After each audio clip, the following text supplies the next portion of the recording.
Hello all.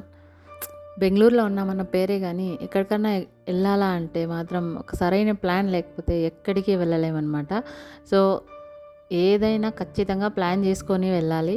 ఇన్‌స్టంట్‌గా అలా ఎళ్లి ఇలా వచ్చేద్దాం అనే దానికి అస్సలవ్వదు. ఒక టెంపుల్‌కెళ్ళాలన్నా కూడా మనం 1 డే స్పెండ్ చేయాలి. సో, అలానే మేము కూడా అనమాట. మేమైతే ఎలక్ట్రానిక్ సిటీలో ఉంటాము. మా సిస్టర్ వాళ్ళొచ్చేసి కేఆర్‌పురంలో ఉంటారు.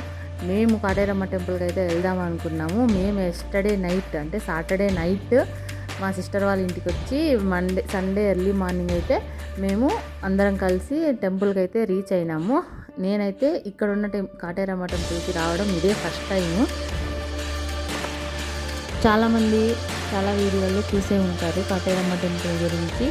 చాలా వ్లాగ్స్ అయితే వచ్చే ఉంటాయి. నా వ్లాగ్ వచ్చేసి చాలా సింపుల్‌గా స్వీట్‌గా ఉంటుంది.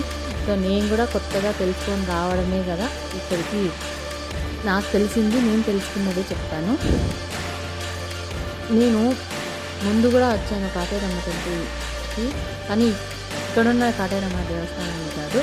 సో అదే రోడ్లో మెయిన్ రోడ్లోనే ఒక టెంపుల్ ఉంటుంది. ఆ టెంపుల్కి అయితే నేను వచ్చాను. అది నా ఫస్ట్ వీడియో అనమాట. అది ఒక 5 years బ్యాక్ అయితే పెట్టాను నేను అరౌండ్.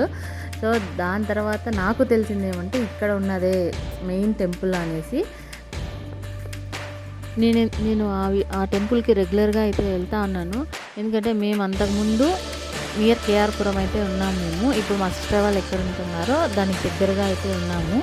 సో కాబట్టి రెగ్యులర్గా నేను వచ్చి వెళ్తా ఉన్నాను. దాని తర్వాత ఇక్కడికి రావడం ఇదే ఫస్ట్ టైం నేను. సో దర్శనానికి అయితే మేము క్యూ లైన్స్లోకి ఎంటర్ అవుతున్నాము. మేము 9:30 ఆ టైంలో అంతకుముందు ఒక దర్శనం బ్రేక్ అనేది అయితే వచ్చింది. చాలాసేపు వెయిట్ చేసిన తర్వాత వదిలినారు.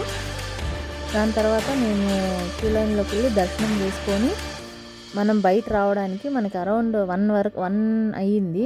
ఆ గ్యాప్లో కొంచెం క్లౌడీగా ఉండడం వల్ల వర్షం కూడా పడింది. నాకైతే చాలా ఎగ్జైట్మెంట్గా కూడా ఉంది. అమ్మవారి దర్శనం బాగా జరగాలని కోరుకుంటాను నేను ట్రై కూడా చేశాను. ఒక నిమిషం వీడియో తీద్దాము అని చెప్పేసి. అక్కడ వీడియో అలో లేదు, బట్ ఐ ట్రైడ్.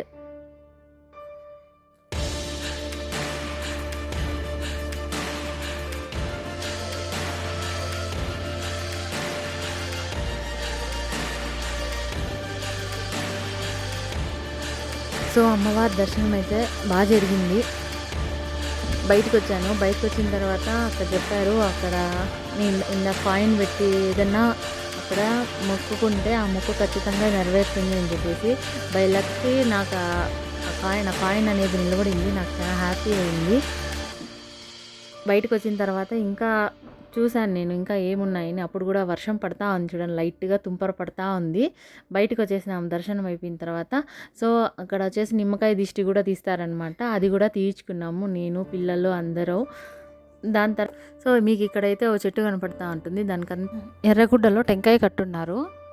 ఏమంటే దీని విశేషము, ఇది 300 ఏళ్ళ ముందు నాటి చెట్టు అంట. ఈ చెట్టుకు మీ కోరికలు ఏమైతే ఉన్నాయో చెప్పుకొని మనసులో ఆ ఎర్రటి గుడ్డలో ఆ టెంకాయ కట్టి ఆ చెట్టుకు కడితే ఖచ్చితంగా ఆ కోరికలు అనేది నెరవేరుతాయంట. నెరవేరిన తర్వాత తిరిగి మళ్ళా అమ్మవారి దర్శనానికి ఖచ్చితంగా రావాలైతే చెప్తున్నారు. ఎవరికైనా కానీ పెళ్ళి కానీ, జాబ్ కానీ, హౌస్ కావాలా అన్న కానీ, ఏ రకమైన మంచి జెన్యూన్ కోరిక ఏది ఉన్నా ఖచ్చితంగా నెరవేరుతుందని చెప్పి అక్కడ విశ్వాసం అంట. సో మీరు చూసే ఉంటారు ఎంతమంది భక్తులైతే తమ కోరికలు నెరవేరడానికి అక్కడ కట్టారో, నెరవేరిన తర్వాత వచ్చి దర్శనం చేసుకున్నారో. సో అంత పవర్ఫుల్ అనమాట అమ్మవారు. సో ఆఫ్టర్నూన్ అయితే ఇక్కడ అన్నదానం కూడా జరుగుతుందంట. బిఎంటీసీ బస్సెస్ కూడా ఇక్కడ అవైలబుల్గా ఉన్నాయి. బయట అయితే చుట్టుపక్కల నుంచి వచ్చిన రైతులు వాళ్ళ కూరగాయలన్నీ కూడా సేల్ చేస్తారు. బాగా ఫ్రెష్గా అయితే దొరుకుతాయి ఇక్కడ మనకి. సో ఇది ఇవాల్టి నా వ్లాగ్ అయితే. నా వ్లాగ్ నచ్చిన వాళ్ళు లైక్ చేయండి. Thanks for watching my video.